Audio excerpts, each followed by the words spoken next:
these are some pop culture conspiracy theories that are going absolutely viral right now. All right, the first conspiracy theory I want to talk about is the theory that Hailey Bieber is actually Justin Bieber's handler. Now, this is kind of a weird theory, but I understand why people think it's true. So first of all, I saw this TikTok of this girl explaining why she felt like this theory is true. She basically was the person checking out Justin at a store once, and the dynamic between Justin and Hailey was just off. I just have to treat him like everybody else. And so it's time for him to come up. I get his things and I'm like, hi, how are you? He goes, hey, you know, like very calm, but like not calm in a good way, calm in a like empty way, like I'm drained way. He wasn't being rude, he wasn't being annoying, you can just tell he was kind of out of it. And something I always like believe is that the eyes are the window to the soul. And boy, did he look like he was hurt. I can see the pain in this man's eyes. So I'm just trying to make conversation and I'm like, oh, this is what you got, this is cute, size whatever, oh, this is cute too, blah, blah, blah. And I'm like I'm like kind of like creating a customer profile, but not really because I didn't want to take his info. So I'm like typing on the computer and I ask him, so how's your day going? And I can drop it tomorrow if I'm lying. I will never forget this. This man goes, nobody really asks me that. I kind of like nervously laughed it off, but I literally wanted to give him a fucking hug. I was like, Justin, what do you mean nobody asks you that? So we continued the conversation, the very normal conversation, and it's time to pay. Hailey comes downstairs because she was on the women's floor the entire time. Justin was on the register, like waiting in line, like the normal register, by himself, no security, nothing. She comes out of nowhere, doesn't even acknowledge me, doesn't say hi, not a hello, nothing. She turns the machine around, puts her card in, and does what the typical insecure ass bitch does, hugging him, kissing him, as if I was gonna fucking take Justin Bieber from her. I know you girls know what I'm talking about. I know you girls know what I'm talking about. Like, bitch, we do want your man. But it's Justin Bieber, so I kind of do want your man. Whatever, they pay, and they leave, and Justin looks like we had eye contact the entire conversation. But as he's leaving, he goes, bye, it was really nice meeting you. And I don't take that as flattery. Like, it's not because, oh my god, I think Justin wants me. But it's because I think that was probably the only time in a really long time that somebody's fucking treated him like a human being. Vividly remember something circulating on social media or the news about Diddy and Justin. Like, something had gone out about Diddy. Like, something was resurfacing about Diddy. And obviously, I truly believe that he's a victim to one of Diddy's escapades, and that's why he carries that burden so deep and why he allegedly may have relapsed. In my opinion, there's something deeply unsettling happening with Justin Bieber. So obviously, Justin and Hailey have been a lot in the media lately, Justin, Hailey, and Selena Gomez, because Selena and Benny Blanco got engaged, which allegedly a lot of people thought that made Justin spiral, because there's been a long-running conspiracy theory that when Justin proposed to Hailey Baldwin in 2018, just a few months after him and Selena had broken up, the theory was really that Justin had actually proposed to Selena a couple months prior, and she ended up saying no, and then that's why he went back to Hailey and ended up marrying her. And I do believe that part of the theory for sure. Like, I just feel like that's so typical of a man. I don't know. Justin himself has claimed multiple times that his marriage to Hailey was an arranged marriage. Like, everything was very calculated. I have a whole video on the calculations of Hailey Bieber, but like, to put into perspective, she literally was tweeting that she was 100% Team Jelena when she was a teenager, and then also went on to act like she was never really a fan of Justin, even though it was clear and there was evidence that she was, which I just think is lame, okay? I feel like if you're gonna marry your celebrity crush, I feel like you have to really play into it, you know what I mean? Like, be excited and jokey that you ended up marrying your crush. Like, good for you, you know? I also just think this idea of Hailey kind of being Justin's handler is not even necessarily a theory. I don't even know that I necessarily think it started out that way, but I do feel like that's what it has become at this point. Clearly, Justin has been struggling a lot on social media, and it's not that crazy of a conspiracy theory, in my opinion, to think that Hailey is controlling a lot of what's going on in his life, because he's kind of spiraling. So I don't know. I don't know if I necessarily think it's super planned out the way that the conspiracy theory believes it is, but I want to hear your guys' thoughts. Also, to be fair, like, the first year of marriage in Justin and Hailey's life, they both talked about how hard it was to be married to each other, which is, like, not really something that you typically hear from newlyweds. Like, usually that's obviously the best time. Like, that's usually the easiest time to be married. Like, Justin even said in 2019, like a couple months after the wedding, he said, I think I had a lot of trauma that I just didn't deal with. I wasn't in a good spot to be faithful in relationships. I was wild. And again, it just seemed like they were really working things out in real time while they were already married. Like, it just happened very fast, obviously. And that just leads to the darker theory of, like, maybe Justin didn't choose Hailey at all. Maybe someone chose her for him, which,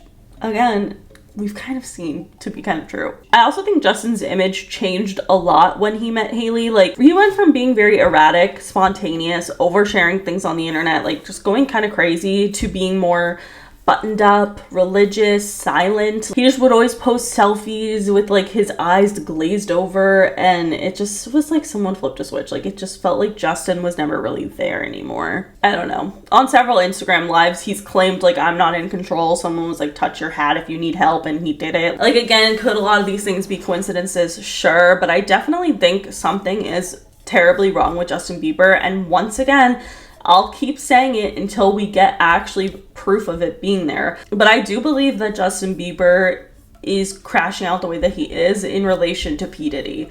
I just think, how are you going to act like that was normal? That Diddy has been accused of everything that he's been being accused of. He's on trial right now. Yet he was hanging out with Justin Bieber when he was 16 years old. Like, clearly that's not good. I'm just saying. I want to hear your guys' thoughts on this though, because I feel like we have been talking about Justin a lot recently, and I think it's just because he keeps honestly posting weird shit, and I'm kind of concerned. The next pop culture theory I want to talk about is the idea that young celebrities are forced to date older people in the industry to kind of normalize this behavior to them at a young age. And I think this is 100% true. Because if you think about it, Hollywood has a pattern. It's not a rumor. It's not a coincidence. There's a pattern where over and over again we see it play out, where these young celebrities, often barely legal and new to the industry, they mysteriously link up with an older, more powerful industry figure. It happens literally every time. I mean, let's just take it back to Kylie Jenner and Tyga. Kylie was 17 at the time and Tyga was 25, and they claim that they didn't start dating until Kylie was 18, but obviously we know that's not true. Like, they were very clearly dating each other, which is obviously weird as fuck. And this again is a pattern. Let's look at Billie Eilish. Billie Eilish really rose to fame, and at 20 years old she began dating Jesse Rutherford from The Neighborhood, who was 31. Like, an 11-year age gap at 20 years old is pretty nuts, like, I'm not gonna lie. But it kind of normalizes this behavior not only to the public or like young people in the public, but it really normalizes it to the celebrities themselves, the young kids. I feel like under 21 you're a kid. Millie Bobby Brown and Drake, weird as fuck, at like age 14. She revealed in a red carpet interview that her and Drake were good friends, and he regularly gave her dating advice. It's just like, why talking to a teenager? I don't.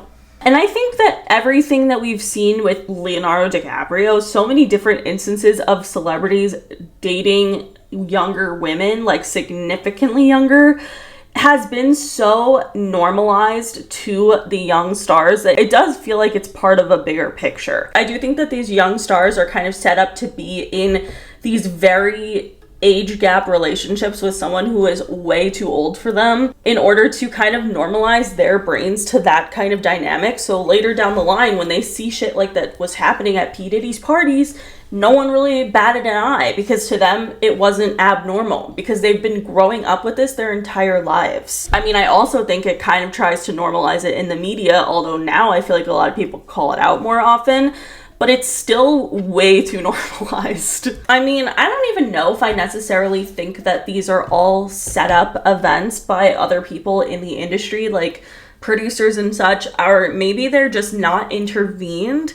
I don't get it. Because when I think of like Taylor Swift and Jake Gyllenhaal, crazy. Like, I think back to those things and I'm just like, you just see these young, specifically women, pop stars and, you know, pop stars, actresses, whatever the case may be, dating such drastically older men at such a young age that it just feels like it's conditioning them to get used to the way that things work around Hollywood, which is dark as fuck. I need to hear your guys' thoughts on this theory because I find it all to be very interesting and very creepy, and I do think that a lot of the times maybe celebrities are kind of like set up in relationships, like not just PR relationships. Like let's say these relationships are actually real, but the way that they're introduced to these people is just through like a creepy tactic to like control the young women and control them into thinking that this is like normal. So that when they see this shit going on in Hollywood later, like Harvey Weinstein, all that shit, people act like it was normal for such a damn long time. I don't know. I kind of think this conspiracy theory actually makes a lot of sense, but let me hear you guys' thoughts. All right, the next thing, we gotta talk about it. JoJo Siwa and Chris Hughes. What the hell is actually happening? I don't like it. So obviously, I'm sure you guys have seen JoJo Siwa and Chris Hughes were together on the Celebrity Big Brother house like last month.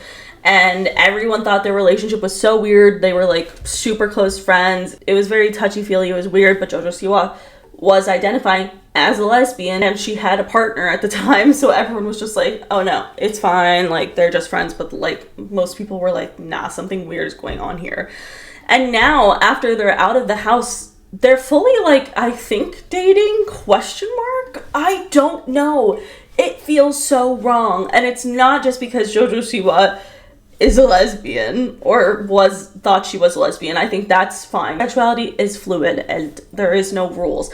It's weird because JoJo Siwa looks like she's 12 years old next to this man. He's like 10 years older than her and she's only 22. Like she's literally a baby. I don't know. Something about it is just off to me. I think it is a PR relationship. I hope it's a PR relationship because something about it just feels so uncomfortable. Like seeing them together feels so, it just doesn't feel right. I don't know how to explain it. Some people think that like Nickelodeon is trying to put JoJo Siwa back in the straight box category so that they can, you know, profit off of her again. I don't think that that's true. I do feel like JoJo is probably just older now, obviously, and she kind of wants to steer away from the childlike bows and shit. But I do still think that this is a publicity stunt. I just feel like there's no way that they are dating. There's just no way. Right? I don't know. Please, I need someone else to help me, but I just feel like it's tabloid bait. Like, at this point, like, they're not even actually saying that they're dating, but they're not saying that they're not dating. It's just uncomfortable to watch. It's very fucking weird. It's very weird. And I need to hear what you guys think about this because for me, I don't know. It just feels off. Like it feels staged. And I do feel like obviously it's giving a lot of promotion to that season of Celebrity Big Brother. Like people are still going back and watching this relationship unfold. So I don't know. I want to hear your guys' thoughts on this because I just think something about it feels wrong. It's off, right? I don't know. Please send help. The next pop culture theory I think is genuinely true, and it's the idea that certain celebrities have been offered fame in exchange to be silent about abuse that they faced in the industry. I mean, I think without a doubt this is true because there are so many instances that we see of this where it comes out later. And I just think it's obviously something that's happening in Hollywood. I mean, I don't think it's that crazy of a concept to think in Hollywood, if you don't stay silent, your career will be impacted. We've seen it time and time again.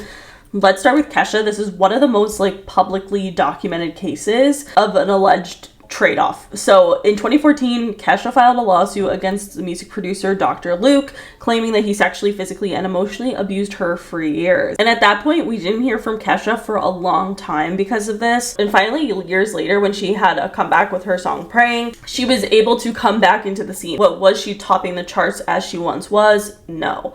And a lot of people wonder if she had stayed silent, would she have remained at the top? And I honestly don't know. But it's not crazy to imagine that there are people who choose freedom over fame and they pay the price. Angelina Jolie is another good example of somebody who kind of stepped away from the Hollywood scene. I mean, she's still in stuff, but not anywhere near as much as she was. And it's because she warned people for years about Harvey Weinstein. Like, she told so many people to not work with him. So after speaking out, she kind of had taken a step back from Hollywood itself and become more of like a humanitarian in general and doing more humanitarian work.